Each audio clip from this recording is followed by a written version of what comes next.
Spine fracture में operation के सिर्फ 3 ही कारण होते हैं। आज हम इस वीडियो में ये कारण समझेंगे कि किस पेशेंट को एक्चुअली ऑपरेशन की ज़रूरत होती है और किस को नहीं होती है। नमस्ते, मेरा नाम डॉक्टर धीरज बढेजा है और मैं गुरुग्राम में स्थित आर्टेमिस हॉस्पिटल में एक सीनियर स्पाइन कंसल्टेंट हूँ। तो स्पाइन फ्रैक्चर में ऑपरेशन की अगर हम बात करते हैं तो केवल अगर मरीज के एक्सरे में एमआरआई में ये 3 वजहें हों तभी ऑपरेशन की ज़रूरत पड़ती है।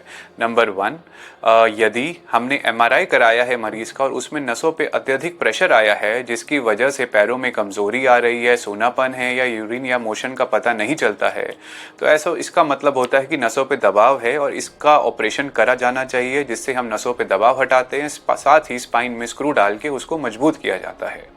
सेकंड, यदि हम अपने स्पाइन का फ्रैक्चर है और उसका इलाज बिना ऑपरेशन के कर रहे हैं और 2 महीने हो गए हैं पर कमर का दर्द ठीक नहीं हो रहा है और लगातार बना हुआ है, तो इसका मतलब है कि शायद हड्डी जुड़ नहीं रही है। ऐसे में भी हमें स्पाइन में स्क्रू डाल के उसको फिक्स करते हैं, हड्डी को मजबूत किया जाता है और साथ में ही बोन ग्राफ्टिंग करके हड्डी को जोड़ा जाता है।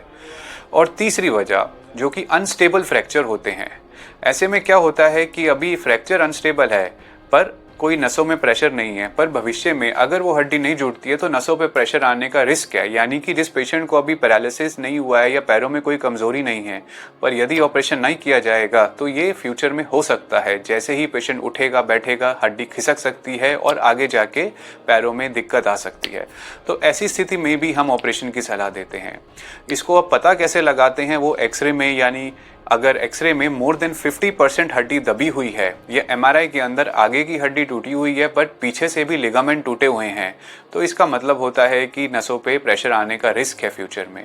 तो यदि ये 3 वजहें हैं तो ही ऑपरेशन की ज़रूरत पड़ती है, अन्यथा ऑपरेशन की ज़रूरत नहीं पड़ती है।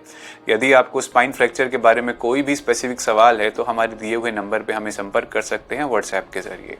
धन्यवाद।